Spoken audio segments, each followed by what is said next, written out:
Bueno, arratsaldeon, ongi etorriak deustugu forunek Europari begira zikloaren barruan emango duen bigarren hitzaldi honetara. Una muy especial bienvenida a don Josep Ramoneda, al que quiero agradecer su presencia hoy en este ciclo de conferencias que hemos denominado Miradas a Europa. La conferencia de hoy está orientada a reflexionar sobre la Unión Europea desde una perspectiva distinta a la que en estos días es más frecuente, es la habitual. La atención sobre Europa, sobre la Unión Europea, ordinariamente gira en torno a la economía, a pesar de que no estamos tanto ante problemas económicos o financieros como políticos. La conferencia, en cambio, tiene por título La Europa de las culturas, y es que en una reflexión sobre Europa como la que queremos ofrecer en este ciclo de Deusto Forum, no puede faltar una mirada desde la perspectiva cultural, que es la que va a ofrecer don Josep Ramoneda. Ustedes le conocen sobradamente al conferenciante y me atrevo a decir que más de una vez, tras escucharle en la radio o leerle en la prensa, habrán torcido el gesto, habrán movido la cabeza, o de otra forma habrán mostrado su acuerdo o desacuerdo con las opiniones que vierte. En una palabra, que más de una vez habrán dialogado con él en esos diálogos peculiares que entablamos con las personas que escuchamos o a las que leemos.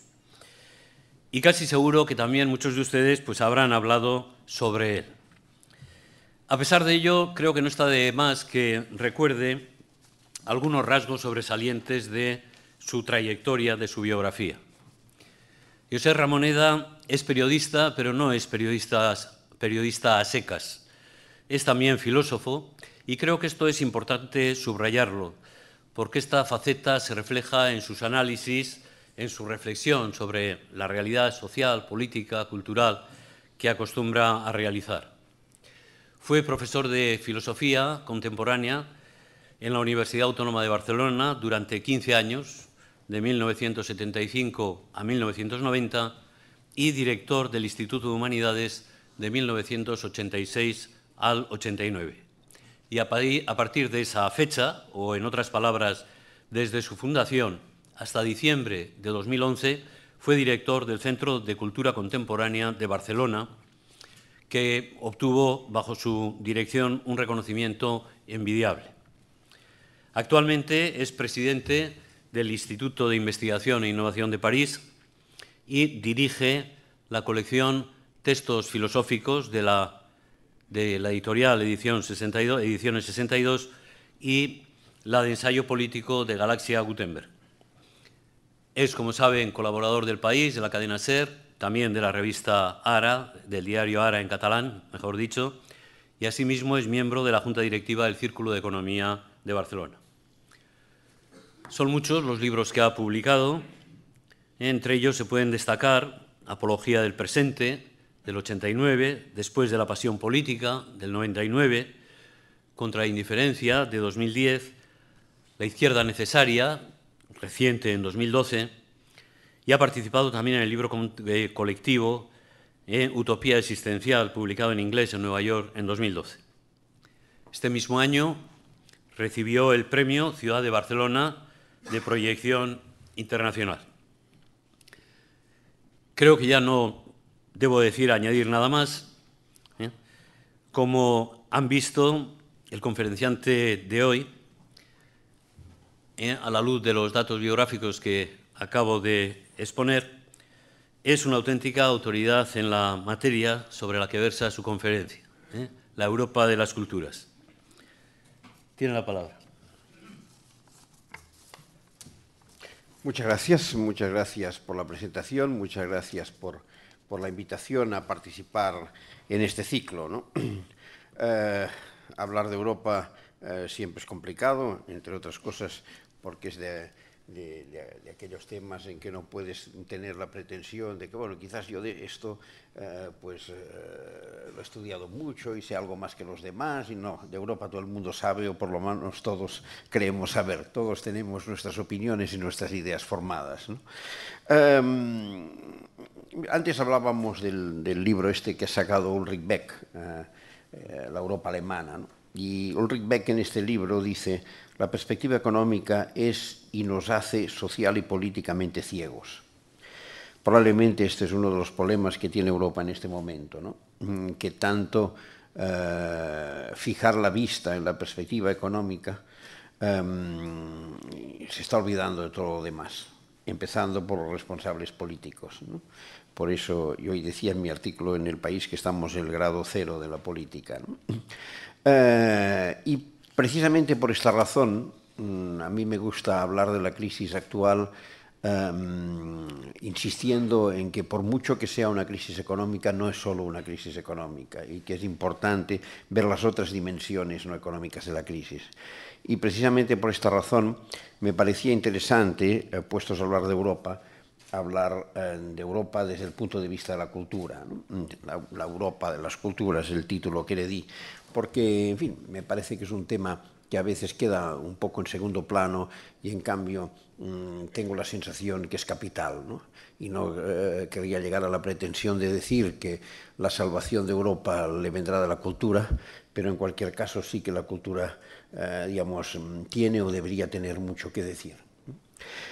Pero claro, la primera constatación que tenemos que hacer es que entre los déficits de la construcción europea está el enorme retraso en la interrelación cultural. El peso de las culturas nacionales sigue siendo extremadamente grande. Los protocolos de comunicación entre europeos, ¿no? Parecen, digamos, estar todavía muy desafinados, ¿no? Como para poder llegar a hablar de una cultura compartida. Yo digo siempre propongo un ejercicio que me parece que sería interesante hacer sistemáticamente, ¿no? Si uno consulta, pues, por ejemplo, los suplementos de cultura de los principales diarios europeos de los distintos países, son profundamente endogámicos. Los franceses son muy franco-franceses, los italianos son muy italo-italianos, los alemanes son muy... Incluso los ingleses, por más que hayan vivido siempre en una cierta pretensión de cultura imperial, son también muy anglo-ingleses, ¿no? Y así sucesivamente. Es decir, fundamentalmente cada una de las culturas de cada uno de estos países siguen hablando de ellas mismas. Hay casos extremos, ¿no? Como el de los italianos, que no solo hablan de ellos mismos, que además hablan de unos temas que casi no se hablan en ningunos otros países, digamos, ¿no? Y con unas claves que casi solo se utilizan en su país, ¿no? Pero en general es un problema de fondo, ¿no? Los debates siguen siendo muy endogámicos, muy autorreferenciales. La afirmación de los, digamos, vínculos culturales europeos me parece que sería muy importante, ¿no? Precisamente por eso, ¿no? Para poder seguir avanzando en la configuración de un espacio simbólico europeo de una cierta potencia, ¿no? Se habla mucho del tema del demos europeo. Es cierto que hay un déficit de demos europeo, pero es que todo demos empieza a construirse por la vía cultural. En fin, después no quiero adelantar conclusiones en acontecimientos, después me preguntaré al final si realmente es posible un demos europeo. Pero en cualquier caso, lo que sí debería ser posible es una mayor fluidez cultural entre europeos, ¿no? Yo me he pronunciado a menudo contra una cierta idea del multiculturalismo muy al uso. Yo no creo en los nichos culturales, yo no creo en la protección a ultranza, colocándola a veces incluso por delante de los derechos fundamentales, de las razones culturales y de origen. Creo en el pluralismo, es decir, en la presencia de la máxima diversidad cultural en cualquier espacio. Creo que es por aquí que Europa tiene que empezar a pensar. Vivimos en un mundo, digamos, en que la territorialidad ya no es forzosamente un criterio de peso y influencia, ¿no? Vivimos en un mundo en que cada vez es más importante el poder vírico. ¿Qué entiendo por poder vírico? Entiendo por poder vírico la capacidad de contaminar a los demás con tus propuestas, con tus ideas, con tu visión del mundo, con tu manera de estar en el mundo. Hay países, digamos, que tienen poder vírico, para decirlo así, exógeno, que tienen capacidad de impregnar a los demás y de lanzar mensajes y vehicular ideas y propuestas que circulen, que se extiendan, que enganchen. Hay otros países que tienen tendencia a generar poder vírico endógeno, con un riesgo muy grande, ¿no? Que acaben, digamos, inoculándose tal cantidad de dosis vírica que acaben asfixiados, ¿no? O dosis vírica repetitiva, dosis vírica sin apertura al mundo, ¿no? Bueno, yo creo que Europa tendría que saber mejorar su capacidad de poder vírico exógeno, que en algunos momentos la ha tenido muchísimo. Gran parte de las instituciones sociales, políticas y culturales que hay en el mundo se han expandido desde Europa, pero que en los últimos tiempos da un poco la sensación como si de alguna forma lo hubiese perdido, ¿no? Porque probablemente hay que empezar a pensar en que los papeles de Europa, el papel de Europa en el mundo no tiene por qué ser tan grandilocuente como pretendemos a veces, y tiene que ser en cambio más en un territorio de este tipo, ¿no? Etienne Balibar habla de un mediador evanescente. Bueno, es una idea, pero la idea de que Europa puede ser un lugar de mediación, de intercambio, de paso, de comunicación entre mundos diversos y entre el propio mundo europeo, bueno, quizás se aproxima más a las capacidades reales de Europa que pensar en que pueda ser una potencia en el sentido tradicional de lo que es una gran potencia económica, política e imperial, ¿no? Jorge Semprún era una persona muy convencida de la importancia de recoser culturalmente Europa, ¿no? Y siempre contaba que cuando era ministro de Cultura del gobierno de Felipe González, precisamente en los momentos del hundimiento de los sistemas de tipo soviético, cuando empezaron a salir los primeros países, Hungría creo que fue el primero, y ahora no me acuerdo, los primeros países empezaron a salir del bloque del Este, él presidía una reunión de Consejo de Ministros de Cultura de la Comunidad Europea, ¿no? Y pidió inmediatamente que se invitara al ministro de Cultura de uno, creo que era de Hungría, pero no quería asegurarlo.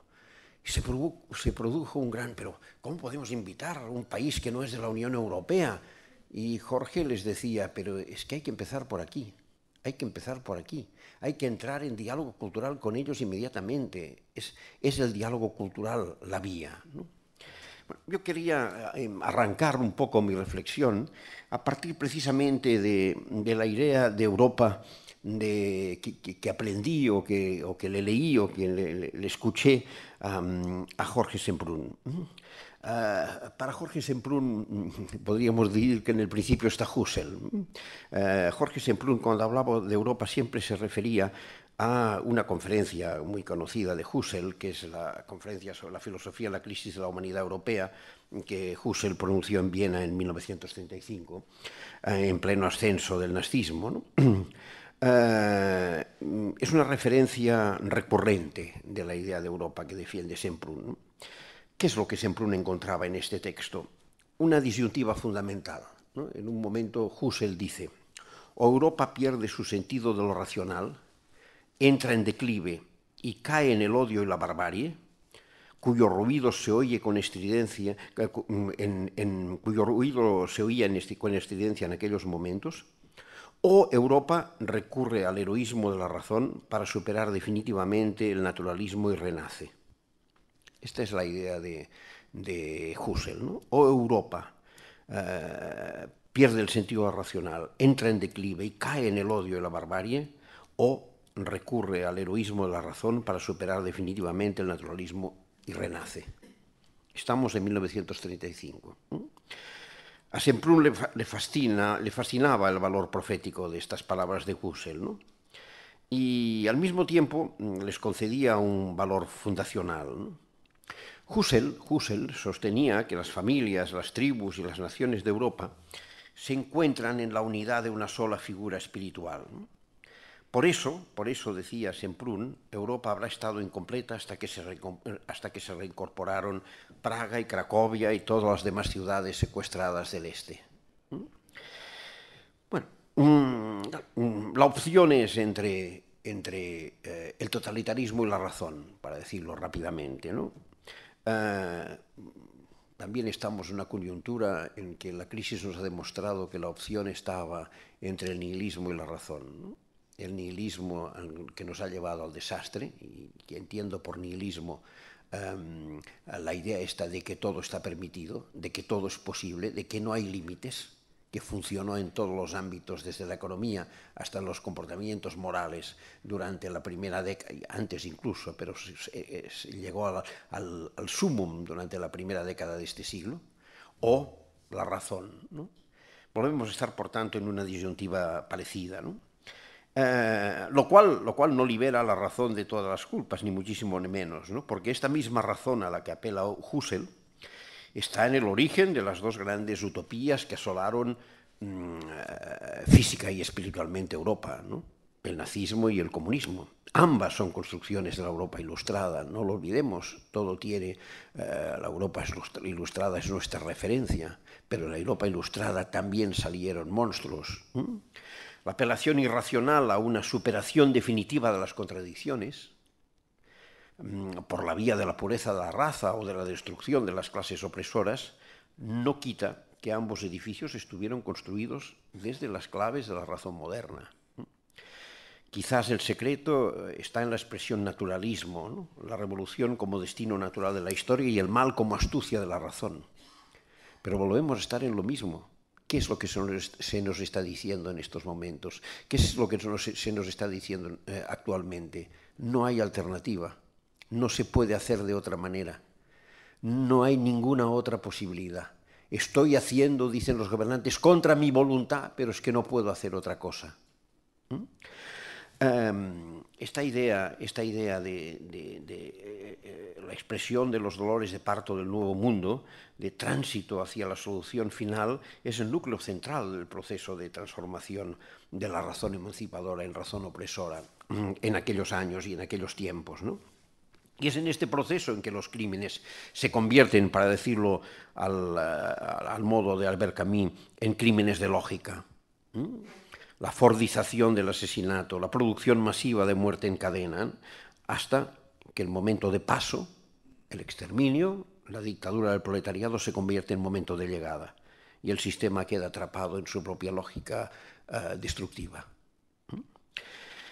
Sobre el descenso a los infiernos del exterminio de las purgas estalinistas renace el espíritu de Europa. Para ello ha sido necesario atender las voces que venían de la experiencia totalitaria, ¿no? Los que consiguieron regresar de la muerte y sufrieron el miedo y la desconfianza que genera el que llega de un territorio del que no estaba previsto que saliera, ¿no? Los que sobrevivieron a los campos de concentración eran mal vistos, eran señalados, ¿no? ¿Cómo es que pudieron escapar? ¿Qué hicieron que pudieron escapar, ¿no? Y los disidentes del Este, ¿no? Cuyos rostros, a medida en que fueron siendo reconocidos, derribaron el muro, detrás del que se escondía el socialismo real, ¿no? Se hacía de este modo efectiva la propuesta de Levinas de dejar que brille el rostro humano en su desnudez. Porque tratándose de la humanidad, solo sobre la desnudez y la vulnerabilidad, para decirlo en una frase de Judith Butler, solo sobre la desnudez y la vulnerabilidad del hombre se puede construir algo medianamente sólido. No olvidemos que si somos algo es seres contingentes por naturaleza. Y esta debacle está en el origen, la debacle que fue el totalitarismo del siglo XX, debería servir sirvió de punto de partida para la recuperación de Europa, ¿no? Y esta idea a la que me refería ahora de vulnerabilidad debería ser el espíritu de Europa, un espíritu contra la guerra civil, es decir, construido sobre el tabú del enfrentamiento entre hermanos, un espíritu de libre crítica, como dice Husserl, de naciones diferentes que aceptan la mutua inseminación y recuperan la diversidad interior perdida, un espíritu que reconoce y activa positivamente la fragilidad de lo humano, sobre la base del principio de que no todo es posible. Cada vez que hemos creído que todo era posible, hemos acabado catastróficamente mal, sea en nombre de quien sea que se utilice, ¿no? Ha sido necesaria la experiencia del mal absoluto para que renaciera un espíritu común de convivencia libre. Por eso, Europa carece, y esta es una de las características difíciles de asumir de Europa, por eso Europa carece y probablemente carecerá siempre de fronteras definitivas. Es una idea de gobernarse conforme a los principios de la razón y a la aceptación de la vulnerabilidad del hombre como un activo, no como un problema. Un activo que nos defiende de la guerra en la que todos pierden, salvo cuando la libertad está en juego. Entonces sí que la guerra es justa. Un activo que nos recuerda permanentemente que no todo es posible y que, como decía Canetti, la humanidad solo está indefensa donde carece de experiencia y de memoria. Esta idea de experiencia me parece que es muy importante, ¿no? Como manera de entender una historia vivida por ciudadanos que son sujetos y hacen esta historia suya. Es la única que nos puede permitir a veces convertir en realidad aquello que parecía irreal. Europa, por ejemplo. Y hemos vivido un momento, hemos vivido unos años, los años anteriores a la crisis, en una situación que a mí me gusta llamarla de presente continuo. Es decir, una situación en la que no había ni pasado ni futuro. Cuando una sociedad no tiene ni pasado ni futuro, está en una situación tremendamente precaria. Está encerrada frente a un muro sin vistas. Albert Camus tiene un texto maravilloso, un artículo de Combat después de la Segunda Guerra Mundial, en la que dice, vivimos en una sociedad sin vistas, vivimos frente a un muro sin vistas, dice, y frente a un muro sin vistas solo pueden vivir los perros. Husserl, sin embargo, desliza en la conferencia a la que me he estado refiriendo una frase enigmática. El mayor peligro para Europa, dice, es el cansancio. Europa tierra gastada, Europa agotada de historia. La curiosidad es motor de conocimiento, la perplejidad alerta, el cansancio inmoviliza. Me parece que esto no lo podemos olvidar nunca. La curiosidad es motor de conocimiento, ¿no? Michel Foucault dice que el fundamento del conocimiento es la curiosidad. Jorge Semprún decía que incluso en Buchenwald, para sobrevivir la curiosidad era fundamental. La perplejidad alerta, el cansancio inmoviliza. Y en este momento vemos una Europa más que nunca cansada, gastada, asustada, angustiada, por tanto, inmovilizada. El cansancio significa en este caso la claudicación, la renuncia al espíritu crítico y a la voluntad de cambio, que es la esencia de la razón europea a la que Husserl apela. Y si el cansancio de los años 30 pudo dar paso al totalitarismo de las grandes utopías, el cansancio de los primeros años del tercer milenio podría dar paso al totalitarismo de la indiferencia. ¿Qué quiero decir cuando hablo de totalitarismo de la indiferencia? Este es un tema para mí muy querido al que dediqué mi libro anterior, Contra la indiferencia. Quiero decir fundamentalmente la cultura de la indiferencia, que me parece que de alguna forma penetra en nuestras sociedades de manera alarmante, quiere decir fundamentalmente cuatro cosas, ¿no? La primera, apolítica. Apolítica. Aristóteles decía que el hombre es un animal político. Si le amputamos la política, solo queda el animal. Hemos vivido tiempos profundamente apolíticos. Me pregunto si en los últimos muy recientes tiempos hay un cierto rebrote de la política. hay un cierto rebrote de la política precisamente fruto de la indignación contra la política. Pero me lo pregunto, solo me lo pregunto porque no tengo la certeza. Solo hay algunas señales que podrían hacerlo pensar. Apolítica, esta es una expresión de la indiferencia. El desentenderse de lo común, el desentenderse de lo público, el desentenderse de lo compartido. Otra acepción de la indiferencia es la desjerarquización. Cuando en una sociedad se pierde el sentido del valor de cada cosa. La banalización. Tenemos un instrumento que es una máquina terrible de banalización, que es la televisión. Yo nunca he creído, digamos, en la perversidad de los medios. Todo medio depende de cómo se lo utilice. No hay instrumento, en principio, que sea perverso en sí, digamos, ¿no? Pero sí que es verdad que la televisión tiene unos efectos banalizadores tremendos.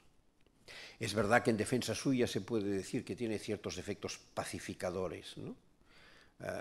Se ha dicho muchas veces, y hasta el día de hoy es verdad, pero es una verdad que podría quedar en cualquier momento falsada. Se ha dicho muchas veces que todos los grandes genocidios modernos se han hecho con la radio, nunca con la televisión. Incluso hay quien se atreve a decir estas cosas que tienen el valor de que son imposibles de probar, preguntarse si Hitler hubiese podido existir en el mundo de la televisión. Bueno, una pregunta que tiene la ventaja de que no se puede, digamos, para el que la formula, que no se puede probar. Pero esta idea de banalización me parece la segunda acepción de la cuestión de la indiferencia. Tercera acepción de la cuestión de la indiferencia, la negación de la posibilidad de cambio social. No merece la pena hacer nada porque no se puede cambiar nada. Esta es una idea crecientemente instalada, ¿no? Y que en buena parte forma parte de la ideología que acompaña a esta crisis, ¿no? Y la cuarta acepción es el discurso de la diferencia para poder practicar la indiferencia. ¿Qué quiero decir con ello? El empeño en señalar al otro como diferente precisamente para poder ser indiferente con él. No, el otro no es diferente. Y el empeño en señalarle como diferente es para dejar claro que hay unos otros y un otros. Bien, estas serían las acepciones del concepto de indiferencia, ¿no? Pero retomo la idea de Husserl de que Europa es una tierra gastada, una tierra cansada. Y la retomo con una doble visión de dos intelectuales de fuera de Europa, un marroquí y un tunecino. El historiador marroquí Abdullah Laroui publicó hace algunos años un ensayo que se titulaba Europa, una finalidad, y hacía el juego de las cartas persas de Montesquieu. Hacía el papel de Uzbek, que escribe una carta a su amigo explicándole lo que ha visto en el viaje a Europa. Y le dice, hablando de Europa, dice: una bella casa, sólida y confortable, rodeada de un jardín florido, llena de alfombras persas, de sables árabes, de bibelots chinos, una casa tal como se sueña, todo a lo largo de su carrera de largas travesías, un capitán de barco o un gran reportero, un diplomático o un agente de comercio. Y su amigo, decepcionado por el relato, le dice: pero ¿y esto es todo? ¿Esto es todo lo que has visto en Europa? Y el otro le contesta: si hubiese venido hace un siglo, habría descrito la bolsa, el parlamento, una fábrica de armamento, una biblioteca, una agencia telegráfica, un castillo real, habría aplaudido el discurso de un ministro frente a una comisión parlamentaria, la conferencia de un explorador en una sala de las sociedades científicas, el informe de una invención en una sesión de la academia, pero estas instituciones, estos personajes, se encuentran hoy un poco en todas partes, en más o menos número, bajo nombres mucho o más o menos fáciles de pronunciar.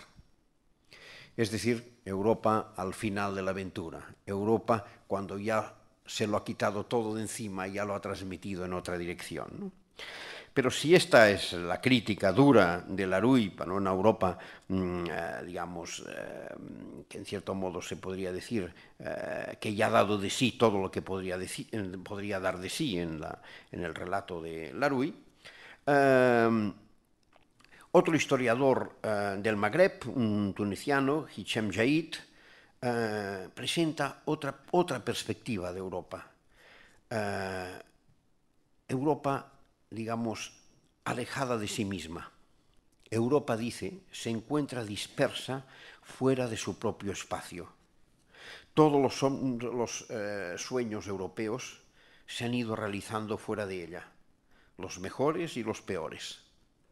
La democracia fue inventada en Inglaterra, pero será en Estados Unidos de América donde se realizará con mayor celebridad, ¿no?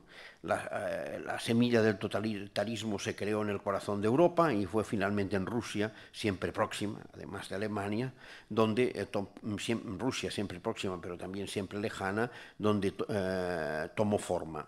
Y así sucesivamente, ¿no? Es decir, los dos grandes, Europa perdida, secuestrada de la mano de sus dos grandes hijos, Estados Unidos y Rusia.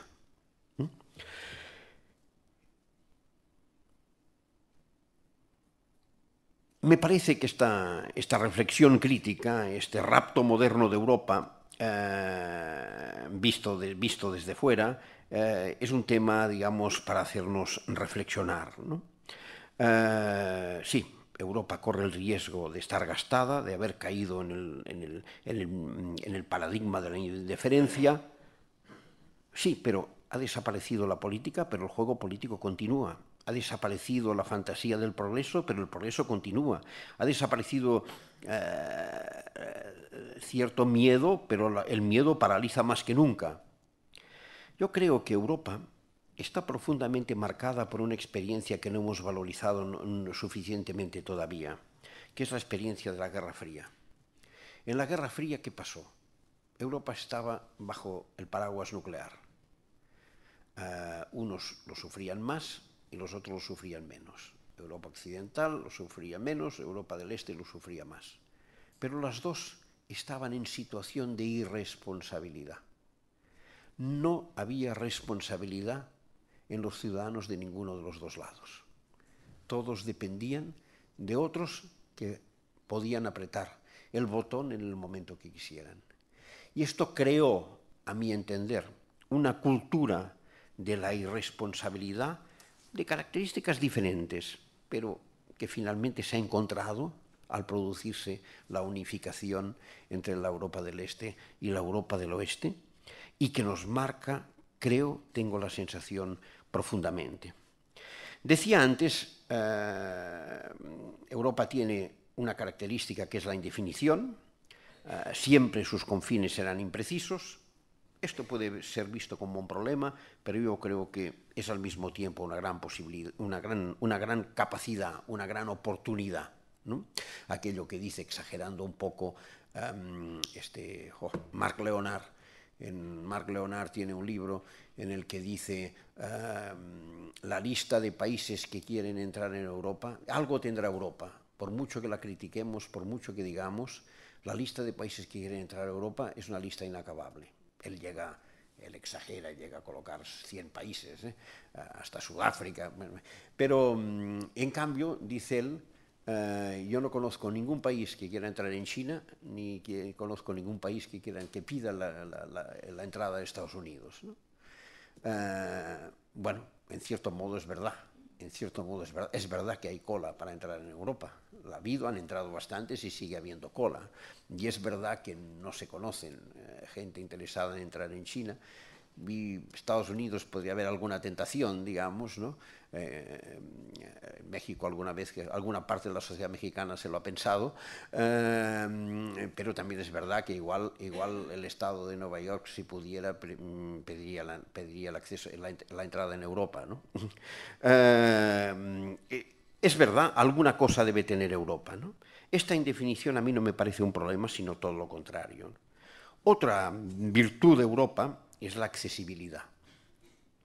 Es un lugar muy accesible, con una distancia muy corta de todas las ciudades, las importantes ciudades, en relación con el mar, por ejemplo. Es un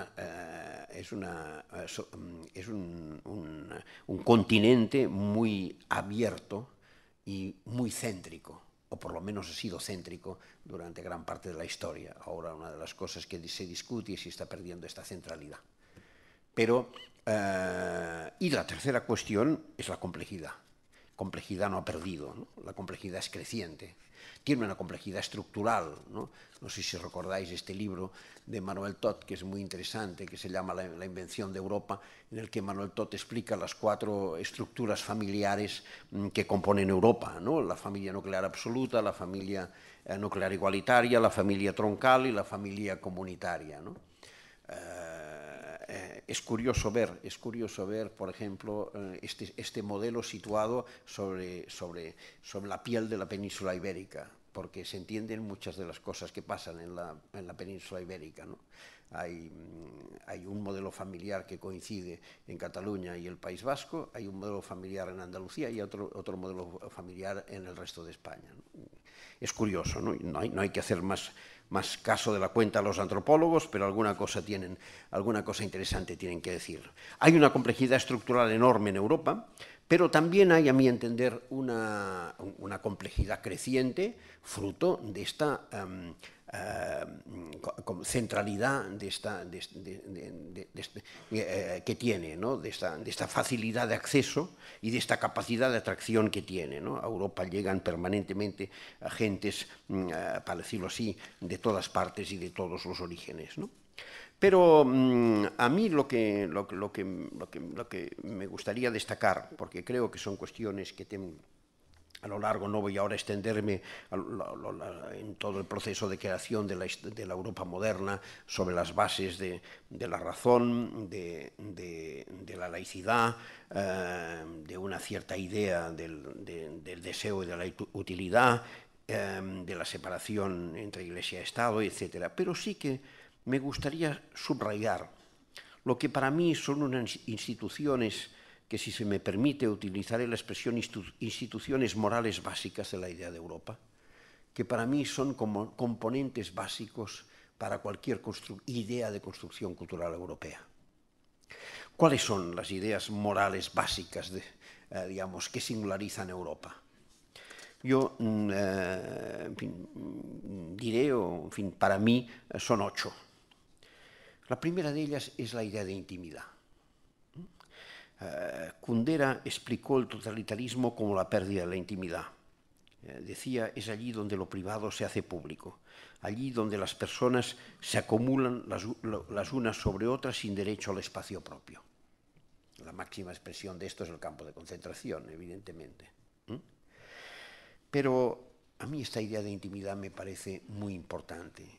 La idea de que el espacio privado es un espacio protegido, que nunca puede ser público.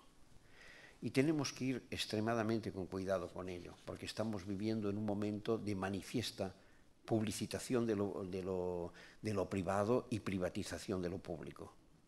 Exactamente lo contrario de lo que es las ideas morales articulares de Europa.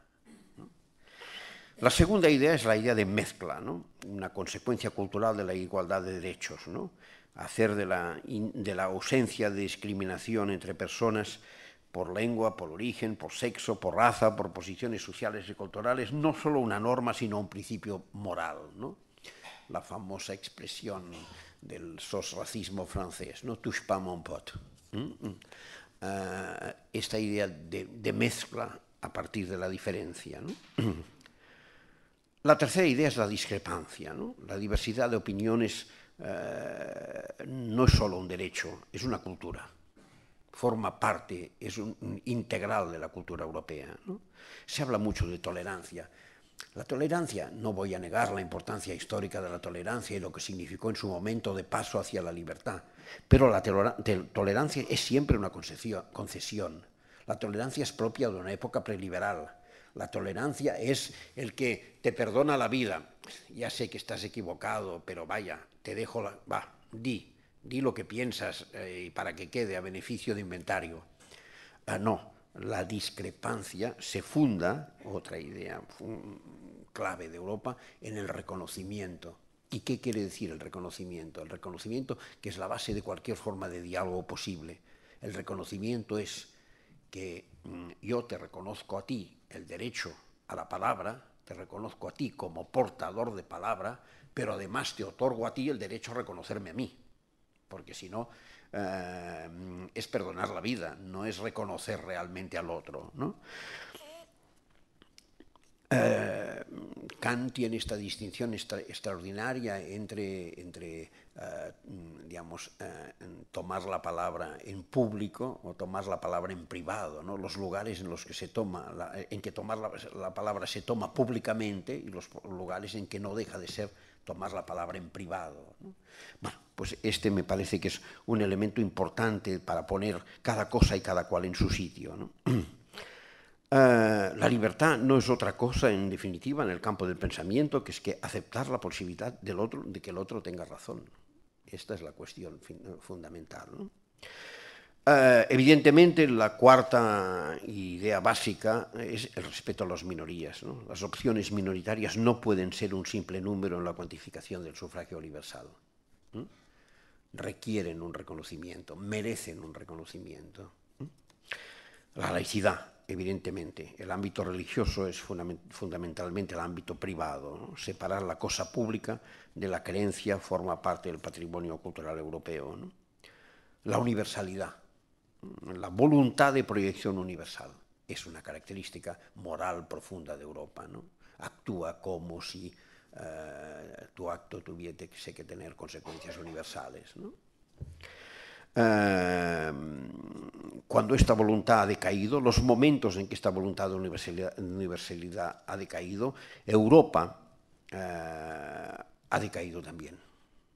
Han sido los malos momentos de Europa, ¿no? Esta idea de universalidad, a mí me parece la vocación de universalidad, la vocación de servir, de poder servir universalmente, de poder ser entendido universalmente, ¿no? La idea trágica, ¿no? Esto es una cuestión que a mí me parece muy importante. La lección de la tragedia griega, ¿no? Que el que funda es el mal. Y en este sentido Europa es escéptica, es desconfiada de todos aquellos que se presentan con la bandera de los bienes absolutos, ¿no? Yo creo, un día tuve una conversación muy interesante sobre ello con Etienne Balibar, y probablemente uno de los grandes errores de Karl Marx fue que le faltó sentido trágico de la vida. Nunca entendió el sentido trágico de la vida. Hay un momento, hay un pasaje en el Manifiesto Comunista, y dices, mira, quizás aquí lo captó, pero se le escapó pronto, ¿no? Que es aquel momento en que dice algo así, como que en la lucha de clases podrían acabar destruyéndose los dos actores, los dos polos, ¿no? Que por tanto podría acabar en tragedia total, ¿no? Pero el sentido trágico es importante. Y la última, y no por eso menos importante, es la ciudad. Me diréis, ¿cómo puedes hablar de la ciudad como una idea moral? Sí. Es la ciudad, como utilizando una expresión del historiador francés Marc Bloch, la ciudad como lugar de una humanidad particular. Claude Lefort, filósofo político francés, uno de los más importantes y más interesantes de los últimos años, murió hace 3 o 4 años, tiene un excelente ensayo sobre Europa como civilización urbana, ¿no? Y el argumento de Claude Lefort podría explicarse así. Al final de la Edad Media, las ciudades se conforman en Europa como lugar de comercio y de libertad. Poco a poco, en torno al mercado, una clase social naciente, la burguesía, genera un orden legal nuevo que acabará minando el poder feudal. Al mismo tiempo, los siervos que se emancipan de sus señores encuentran protección en un espacio cada vez más libre. La expresión que siglos más tarde formulará Max Weber, el aire de la ciudad hace libre, va así tomando forma. La libertad de la ciudad, escribe Lefort, significa la disolución de los vínculos de dependencia personal, pero también la posibilidad de cambiar la propia condición a favor del trabajo, de la capacidad de iniciativa, de la educación o de la oportunidad. Para Lefort, este tipo de comunidad urbana es específica de Europa y explica en parte, sigo sintetizando la idea de Lefort, y explica en parte el salto que ésta da en el Renacimiento. Este misterio tantas veces planteado y discutido con tantas interpretaciones distintas, ¿no? ¿Por qué? ¿Por qué China, que era una potencia que parecía imbatible, y en parte el mundo árabe, de pronto, en un momento dado, se ven superadas por la gran aceleración que hace Europa al final de la Edad Media y en el principio y en el inicio de la modernidad? Bueno, pues una de las razones que explicaría este fenómeno para Claude Lefort es que mientras la ciudad europea es lugar de comercio y libertad, la ciudad china es el territorio de la burocracia y del mandarinato. De ahí que Lefort sustente que la unión política de Europa, si algún día llega a ser completa, será el producto de una civilización secular de carácter profundamente urbano. Y aquí aparece un tema de reflexión que a mí me resulta especialmente interesante, ¿no? Que es ese. En un marco, en un continente como Europa, la capacidad o la potencialidad de la ciudad para jugar un papel como mecanismo de articulación política europea. El Estado-nación no ha sido un invento cualquiera, ha sido el marco de la democracia en Europa. Pero ha perdido eficiencia, esto es manifiesto, y al mismo tiempo se está demostrando como un cierto lastre para dotar a Europa de una mínima identidad común. Sin duda, la elección de un presidente por sufragio universal directo sería un importante factor de integración política, ¿no? Pero las resistencias siguen siendo enormemente grandes, incluso para este paso que en buena parte sería relativamente simbólico, ¿no? Pero de entrada, pues hay naciones que tienen más habitantes que otras, y por tanto hay el perjuicio de entrada de que los alemanes tendrían más fácil tener un presidente que los franceses, y a partir de aquí ya. La cultura nacional es una cultura unitaria, pero cerrada. Se basa en la presunta homogeneidad de los ciudadanos que pueblan el Estado, ¿no? Pero esta idea de comunidad está hoy muy obsoleta en sociedades que por su composición ya no pueden esconder su heterogeneidad. Nunca las sociedades han sido realmente heterogéneas, es una mentira, ¿no? Y cuando se ha querido convertir una sociedad en heterogénea para montar una nación fuerte sobre ella, pues o se ha echado a moros, moriscos y judíos, o se ha suprimido todas las lenguas que se hablaban en un territorio, como el caso de Francia, para sustituirla por el francés, que en el momento de la Revolución Francesa, pues no sé si lo hablaban el 15 o el 20% de la población. Las sociedades heterogéneas no han existido nunca, sino es digamos, a golpes de exclusión, ¿no? Pero evidentemente es imposible que vuelvan a existir nunca más, ¿no? Siempre tenemos que ser conscientes, como decía el indio Dipesh Chakrabarti, que siempre vivimos lugares que antes han sido habitados por otros, ¿no? ¿Sería la hora de volver a este lugar de una humanidad particular que es la ciudad europea en la expresión de Marc Bloch? Las ciudades son identidades abiertas frente a las naciones que son identidades cerradas. ¿Pueden ser los nodos adecuados sobre los que tejer una red de identificación básica europea? Las ciudades, dice Zygmunt Bauman, son espacios donde los extraños viven y conviven en estrecha proximidad. La seducción de la ciudad viene de que la variedad es promesa de oportunidades. La ciudad es el lugar en el que viven la mayoría de ciudadanos europeos y ciertamente se ha convertido en un verdadero, digamos, utilizando la expresión de Bauman también, un vertedero de problemas engendrados y gestados globalmente, ¿no? Evidentemente el fantasma de la incertidumbre generado por la globalización y por la ideología del miedo amenaza a la ciudad con la fractura.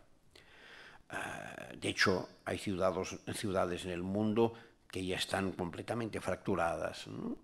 A mí me impresionó mucho, por cuestiones de trabajo con muy poco tiempo, visité dos ciudades tan apabullantes y tan distintas como Johannesburgo y Río de Janeiro, ¿no?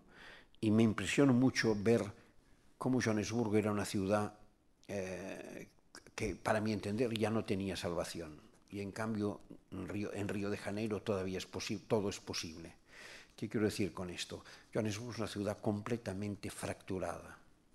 No hay contacto alguno entre los distintos estamentos sociales. Los pobres negros viven en unos mundos que son los únicos que tienen algo que ver con la ciudad. El centro de la ciudad es el desierto. Nadie se atreve, gente que trabaja en la avenida principal me contaba que no habían pasado nunca 100 metros de aquella calle, accedían directamente por coche a su puesto de trabajo y se iban inmediatamente sin tocar la calle para nada, todo está vacío y los ricos viven en grandes condominios cerrados, no hay contacto, no hay contacto. Si quieres ver algo de ciudad te tienes que ir a Soweto. Es el único lugar donde hay gente por la calle, te hablan, te dicen cosas. En Río de Janeiro no. En Río de Janeiro, entre el barrio más lujoso o un gran hotel de lujo y una favela, puede haber 50 metros de distancia, ¿no? En la playa de Copacabana están todos. Bueno, es una diferencia extraordinaria entre dos ciudades que tienen muchos elementos en común, de dimensión, de violencia, de muchísimas cosas, ¿no? Hay que evitar la urbanalización, en expresión del geógrafo catalán Francesc Muñoz. Hay que evitar lo que ya ha ocurrido en Johannesburgo, ¿no? Que es la separación de urbs y civitas. Es decir, hay muchas zonas que ya solo son urbs. No hay civitas, no hay ciudadanos ni ciudad. Solo hay edificios y personas que entran y salen como pueden, ¿no? Hay que evitar porque la ciudad densa, territorio de anonimato y de libertad, bueno, pues posiblemente es una de las oportunidades de Europa, ¿no? Es en las ciudades donde ocurren los cambios, es en las ciudades donde se produce un tipo de identidad, que es una identidad abierta, no es una identidad del o, nosotros o los otros, es una identidad del i, ¿no? En este sentido, creo que la reflexión sobre las ciudades europeas es extremadamente importante antes de que nos podamos encontrar con el abismo de la ruptura, de la destrucción de las ciudades, como en algunos momentos ha parecido que se podía dar en Europa, ¿no? Espera, hace mucho rato que hablo, ¿no? Uy. Bueno, pues voy a terminar rápidamente. Iba a entrar en toda otra fase, pero voy a abortarla discretamente.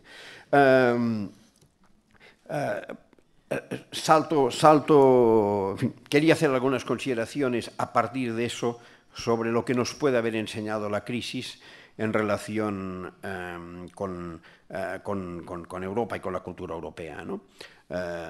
Era Hölderlin el que decía aquello de que donde crece el peligro crece la posibilidad de salvación, ¿no? Bueno, pues las crisis tienen esta dimensión, digamos, de disyuntiva, de momento, por un lado, de momento, podríamos decir, trágico, pero también de momento de apertura de posibilidades y sobre todo una cosa muy importante, de revelación. Las culturas, las crisis revelan cosas que probablemente sabíamos pero que no eran tan evidentes. y las crisis nos las coloca, nos las hace absolutamente visibles, ¿no? Es curioso en este sentido el esfuerzo impresionante que había habido en la primera década de este siglo de invisibilizar a las víctimas, del sistema. Y de pronto la crisis ha hecho imposible seguir con esta invisibilización, gracias en parte a los movimientos sociales, ¿no? El caso de los desahucios, por ejemplo, es un ejemplo vivo de esto, ¿no? Pasaban clandestinamente y de pronto han salido al primer plano de la actualidad, ¿no? Las crisis, por tanto, tienen una cierta dimensión reveladora, ¿no? Y esta crisis, evidentemente, nos ha revelado muchísimas cosas en relación con Europa. Entre otras cosas, nos ha revelado las enormes dificultades que Europa tiene de estructurarse política y culturalmente. Claro, hay algunos problemas básicos, ¿no? Alguno de carácter universal, alguno específico europeo. Voy simplificando mucho porque voy a terminar, no me alargo. Uno de carácter universal, ¿no? El gran problema del mundo, probablemente en este momento, es que hay una crisis de gobernanza derivada de un hecho. El poder económico se ha globalizado y el poder político sigue siendo universal, sigue siendo nacional y local. ¿Cómo un poder que sigue siendo nacional y local puede controlar a un poder que está globalizado? ¿Qué se puede hacer cuando cuando incluso dentro de la propia Unión Europea se juega este tipo de competencias y se juega a que el dinero se juegue sus cartas, ¿no? ¿Qué se puede hacer cuando los ricos se van a Bélgica? Para poner el ejemplo de François Hollande, ¿no? Por tanto, aquí hay un problema de gobernanza que vale para todos, no solo para Europa. En Europa, y en general, se cree que este problema de gobernanza solo se puede combatir con tamaño. Con tamaño quiere decir, pues eso, con adquirir una dimensión de potencia que te permita poner límites. Y en parte es verdad. Pero el problema es cómo Europa se puede convertir en eso. Segunda cuestión. En Europa hay tres legitimidades desequilibradas en este momento, ¿no? Hay la legitimidad política de la Comisión Europea, que es una legitimidad absolutamente, estrictamente de expertise tecnocrática. Las cosas hay que hacer porque nosotros sabemos qué es lo que hay que hacer y decidimos en función de nuestro conocimiento. Y se llega a imponer un primer ministro de Italia por este procedimiento sin ningún respeto por los mecanismos democráticos. O se crea el mito de los cargos independientes, ¿no? ¿Independientes de qué? Es decir, independientes de la política, sí, pero ¿y de la economía? Está por un lado, por tanto, la legitimidad de Bruselas, que es una legitimidad, insisto, fundada sin otra base que la expertise, de muy escaso peso democrático. Está la legitimidad de los Estados, de la Comisión Europea y de los consejos europeos, ¿no? Claro, esta legitimidad tampoco es democrática, es política, de relaciones de fuerzas, porque Europa, en definitiva, hoy por hoy, no es más que un tratado, como podría ser un tratado de paz, un tratado entre Estados, y en un tratado entre Estados, ¿quién es el que manda?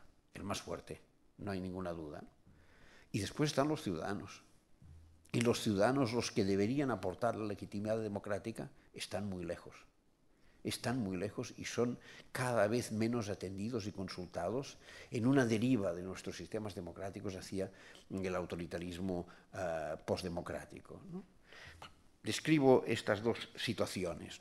A partir de aquí, ¿podemos sensatamente llegar a pensar que hay una unidad política europea posible? A mí me resulta, en fin, creo que forma parte del reino de las buenas intenciones pensar que es posible una Europa, a día de hoy, una Europa realmente posnacional. Es decir, una Europa en la que hayan desaparecido los marcos de referencia nacionales, tanto política como ideológica y culturalmente. A lo sumo se podría llegar a pensar en una Europa de carácter supranacional, en que haya instituciones más eficientes de carácter supranacional. Pero chocamos entonces con la lógica del tratado, es decir, con la relación de fuerzas. ¿Y en qué acaba siendo lo supranacional? Pues lo que Ulrich Beck llama, teníamos que hacer una Alemania europea y hemos acabado haciendo una Europa alemana. Y este es el problema, ¿no? Entonces, ¿cuál tiene que ser la aspiración? A mi parecer, la aspiración tiene que ser generar mecanismos de responsabilidad compartida, de responsabilidad realmente compartida. Pero para generar mecanismos de responsabilidad compartida, yo creo que hacen falta muchísimas cosas. La primera y principal de ellas, que la ciudadanía recupere capacidad intimidatoria. Yo creo que el gran problema de Europa es que en este momento la ciudadanía no tiene capacidad de intimidación. ¿Por qué? En fin, ya sé que la pregunta es muy simplificadora y que un economista me la va a desmontar en 30 segundos. Pero, ¿por qué después de la Segunda Guerra Mundial, con una renta per cápita infinitamente inferior a la de los ciudadanos europeos actuales en plena crisis, fue posible construir el estado del bienestar? Porque había capacidad de intimidación, porque los poderes económicos aceptaron que tenían que hacer concesiones porque si no podía ser peor. En este momento no hay capacidad de intimidación alguna y por tanto siempre se pueden encontrar justificaciones para desmantelar lo que sea, porque no hay miedo a que pueda pasar algo que les sea tan inconveniente que les compense algún sacrificio. Este es un desequilibrio enorme, ¿no? ¿Qué puede hacer la cultura en este contexto? No querría ser, digamos, exageradamente optimista, ¿no? Pero creo que la cultura puede aportar a Europa algo muy importante. Europa necesita encontrar su lugar en el mundo. Europa no puede encontrar su lugar en el mundo pensando en modelos como el modelo chino. Europa no puede ser el sistema de explotación salvaje más grande que ha conocido la historia, como es la mítica China actualmente, con 2 ejércitos o 3 de 300 millones de trabajadores, 3 ejércitos de reserva de 300 millones de trabajadores, para asegurar que se pueden seguir bajando los salarios in eternum. Europa no puede ser esto. Europa tiene que buscar sus propias especificidades, y su propia especificidad en la historia está, y por eso he insistido en las instituciones morales, en la historia está en la capacidad de creación y de invención. Y la capacidad de creación y de invención quiere decir curiosidad y ruptura de la cultura de la indiferencia y voluntad creativa. Y esto es la cultura. Y yo creo que este es y puede ser uno de la fuerza para hacer de Europa una potencia, utilizando la expresión que utilizaba al principio, una potencia vírica. Porque probablemente si aspiramos a ser otro tipo de potencia, no lo seremos nunca más. A lo sumo, seguiremos siendo una colonia Alemania. Muchas gracias.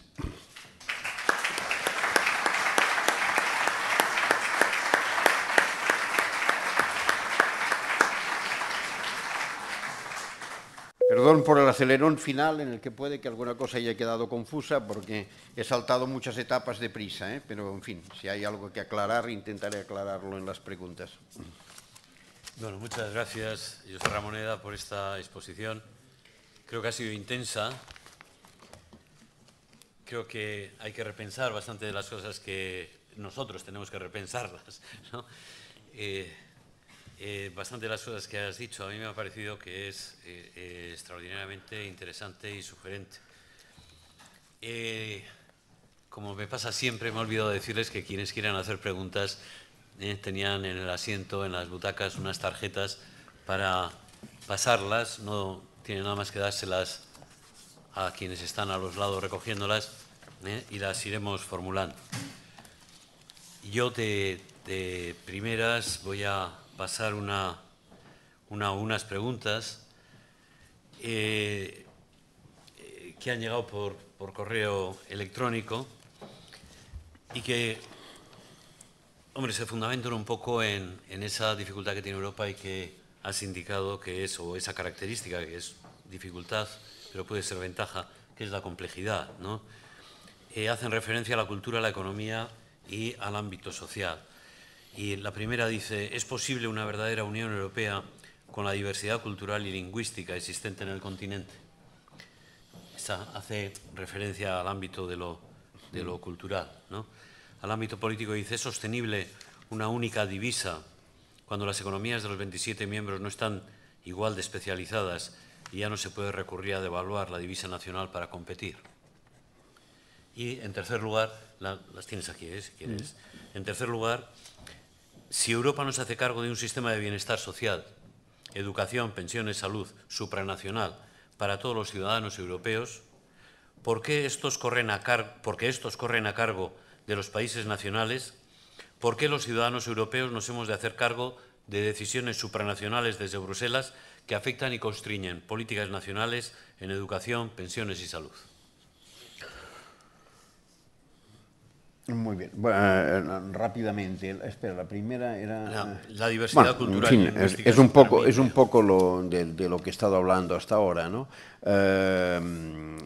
Yo insisto, la universidad cultural y lingüística, la diversidad cultural y lingüística no tendría que ser un problema, tendría que ser una potencia, tendría que ser una capacidad, ¿no?, de inseminación y reconocimiento mutuo, siempre y cuando no la sacralicemos más de la cuenta y sepamos que este es un juego en el que todos dejamos algo, digamos, aprendemos de los demás aprenden de nosotros y probablemente pues hay cosas que se quedan por el camino, porque así se han formado y han evolucionado las culturas en la historia de la humanidad, ¿no? Sobre el tema de la divisa única en países tan distintos. En fin, yo no soy economista y no voy a entrar mucho en este tema, solo diré una cosa. Para mí la gran novedad del euro es que, si no estoy equivocado, es la primera vez que una moneda no tiene un Estado detrás. Y esto es una gran novedad. ¿Es viable o no es viable? Pues hasta el momento actual parece que sí, ¿no? Pero es cierto, hasta ahora la experiencia decía que una moneda tiene un Estado detrás. El euro no tiene un Estado detrás, tiene 27 estados detrás, ¿no? Bueno, no, 27 no, porque hay muchos que están fuera. Tiene muchos estados detrás. Y la tercera cuestión era la cuestión, yo, en fin, esto contestaría de una manera simple, ¿no?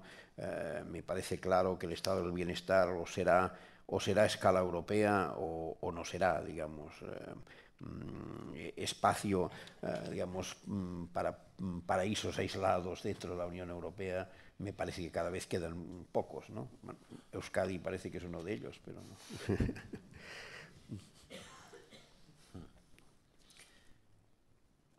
Una pregunta que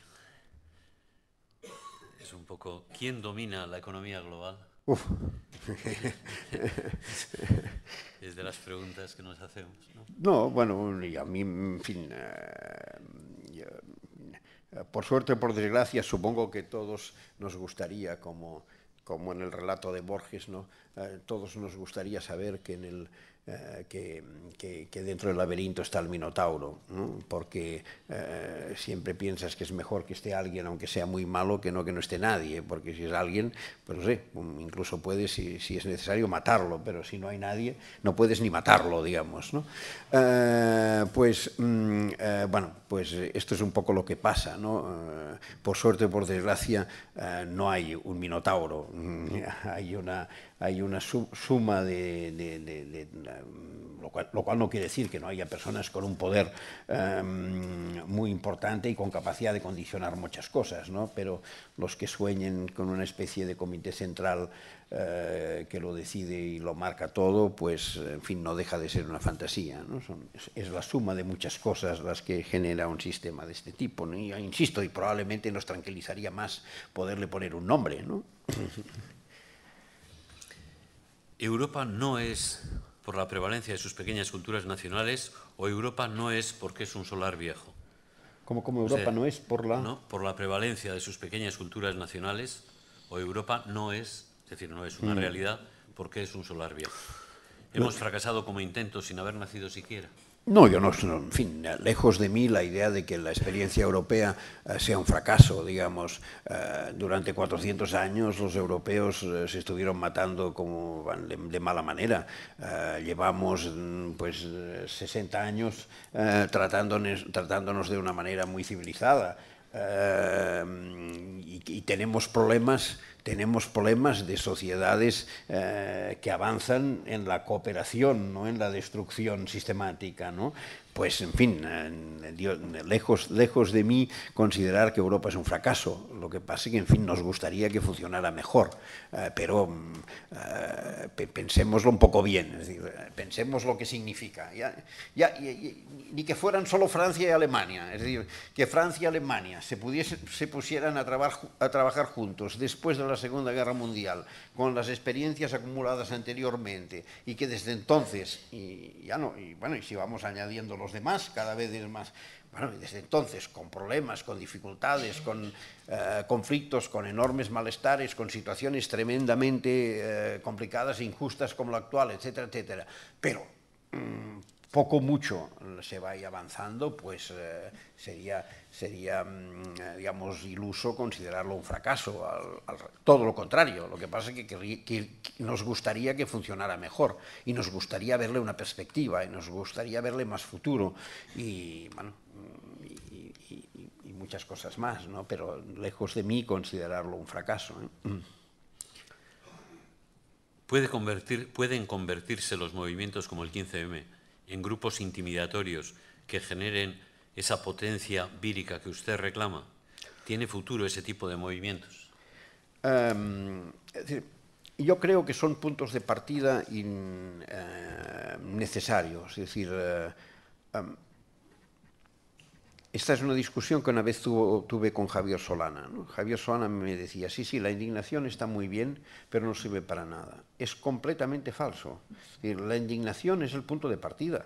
Lo que pasa es que después necesita formas de traducción en acción práctica y política. Sin la indignación de los años 50 y 60 en Estados Unidos, pues probablemente Johnson no hubiese firmado el Acta de los Derechos Civiles, digamos, que sacó a la población negra de la situación de discriminación en la que estaba. Sin la indignación de los ciudadanos de los países del este, pues probablemente hubiesen caído igual, pero hubiesen tardado más a caer los regímenes de tipo soviético, y así sucesivamente. Que a veces la indignación encuentra formas de paso a la acción, sí, y otras veces no, es verdad, y entonces se diluye como un gran momento de indignación moral y nos quedamos en ello, ¿no? Como todas las cosas, pues bueno, depende de los procesos que siguen, de la circunstancia, el momento. El 15M aquí es evidente que ha tenido fracasos, pero ha tenido éxitos, es decir, ha conseguido poner en la agenda un tema que no estaba, que es el tema de la dación en pago, y ha conseguido dar visibilidad a un drama importante como es el de los desahucios. Bueno, pues es algo, ¿no? No son la solución, pero son condición de posibilidad de la solución, digamos, ¿no? Una pregunta que está relacionada con esta. ¿Considera posible que estén surgiendo otras ideologías como consecuencia de la crisis? ¿No hay alternativas a la ideología neutra, nula, que proclama Fukuyama? Yo estoy convencido de que la ideología dominante no tiene nada de neutra ni de nula, digamos, ¿no? Lo que pasa es que se manifiesta discretamente, porque lo que interesan son los resultados, digamos, ¿no? Es evidente que es necesario que se vayan construyendo formas alternativas, ¿no? Pero entonces chocamos con el problema que planteaba hacia el final de mi intervención, ¿no? Que es el problema de la globalización del poder económico y el carácter local y nacional del poder político. Yo a veces me planteo una pregunta, que es la pregunta de si en el paso del capitalismo industrial al capitalismo de hegemonía industrial al capitalismo de hegemonía financiera, se ha roto algo fundamental, que es la posibilidad del equilibrio entre capitalismo y democracia. y si el capitalismo se está comiendo a la democracia. Esta es para mí la pregunta, ¿no?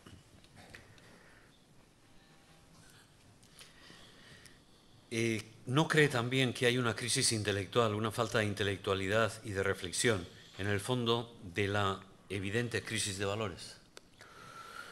Yo no sé si es tan evidente la crisis de valores, ¿no? Valores hay muchos, a veces hay hasta sobredosis de valores, ¿no? Primero, el tema de los valores siempre es un tema complicado, ¿no? Porque tendremos a entender como valores los valores a que nosotros nos gustan, pero hay gente que tiene sus valores que nosotros consideramos terribles, pero son sus valores. Por tanto, el tema de crisis de valores es complicado, como mínimo, ¿no? Y según podemos considerar que hay crisis de valores, pero también podemos considerar que hay cosas que han adquirido un valor que no tenían antes, ¿no? Por ejemplo, la vida ha adquirido un valor para las personas que antes no tenía, y ahora en cambio es algo que se considera sagrado, ¿no? Y que cualquier forma de poner en peligro la vida pues es vista de una manera terrible, ¿no? Jorge Semprún decía una cosa muy interesante, que para él el cambio de generación, él se dio cuenta, para decirlo así, que se había hecho viejo cuando vio que para las nuevas generaciones el valor máximo era la vida. Para mí, decía él, el valor máximo era la libertad, y la vida estaba supeditada a la conquista de la libertad. Y en cambio ahora el valor máximo es la vida. La libertad, en cierto sentido, tiene un valor secundario, ¿no? En cualquier caso, es una reflexión interesante. ¿Qué más decía la pregunta? Que me he quedado, me parece, en una sola parte. Sí, que si no hay una crisis de intelectualidad, de reflexión. Bueno, hombre, reflexión hay más que nunca, digamos, las toneladas de cosas que se escriben y se dicen. El problema es que yo creo que la capacidad de integración del sistema económico, político, mediático, para decirlo así, es tan grande que se puede decir casi todo, pero casi todo queda a beneficio de inventario, digamos, ¿no? Y lo que cuenta es un guionito muy estrecho y bastante escrito de antemano, ¿no?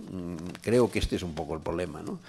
Pero otra cosa es que la figura del intelectual clásico, por otra parte, un invento bastante francés y que nunca fue mucho más lejos de Francia, digamos, siga vigente o no siga vigente. Bueno, entre otras cosas, pues probablemente el nivel medio ha subido, y cuando el nivel medio sube no se notan tanto lo que más destaca, y bueno, y han cambiado muchas cosas. No es lo mismo el papel del intelectual en un sistema comunicativo basado en la prensa escrita que en un sistema comunicativo basado en Internet, en la radio y la televisión, ¿no?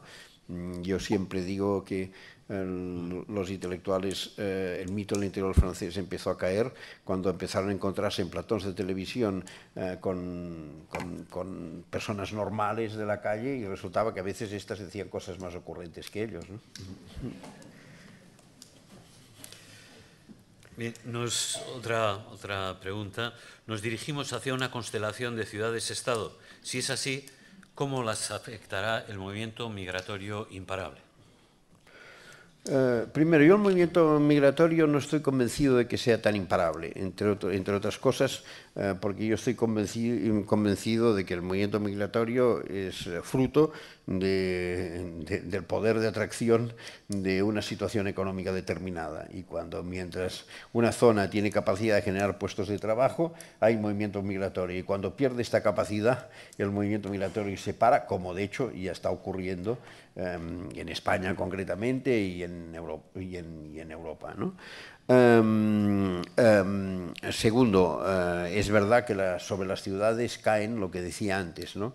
Hay problemas globales que en las ciudades se convierten en problemas concretos, digamos, ¿no? Y que muchas veces las ciudades no tienen los instrumentos, los mecanismos necesarios, ¿no? Yo, digamos, mi defensa de la cultura urbana no era tanto pensando en lo que podría ser un poco mito, una melancolía de una Europa trabada de estados-ciudad, digamos, o de ciudades-estado, sino, digamos, como una vía de interrelación cultural de Europa, ¿no? Y era más bien en este sentido en que apuntaba en esta dirección, ¿no? Y a mí me parece que la cultura urbana, en este sentido, ofrece vías de aproximación, de intercambio, que ayudan a solidificar las cosas, ¿no? Bueno, todo suma, digamos. Mira, ahora estos días se cumple, se habrá dado el Erasmus número 3 millones, ¿no? Bueno, es una cosa que tiene la importancia que tiene, ¿no? Pero 3 millones de jóvenes europeos yendo de una ciudad a otra, digamos, aparte de generar un número considerable de hijos extraterritoriales, para decirlo así, pues bueno, seguro que tiene alguna cierta virtualidad de aproximación, ¿no? Yo soy abuelo Erasmus, o sea que lo digo con conocimiento de causa.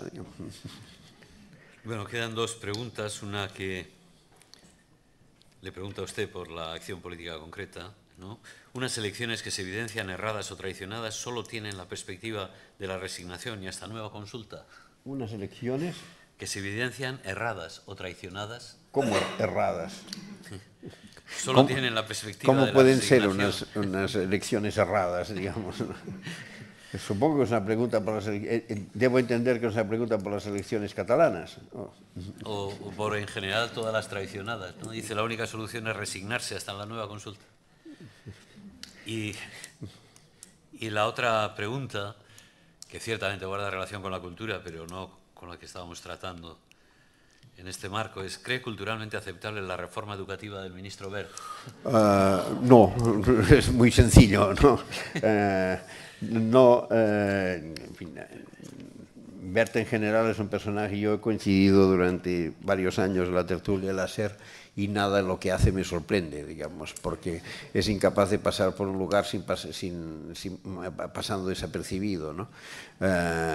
Cuando entraba en el estudio, Carlos Francino siempre le hacía la misma pregunta: José Ignacio, ¿cómo vas de ego hoy? ¿Necesitas 2 sillas o te basta con una? Pues bueno.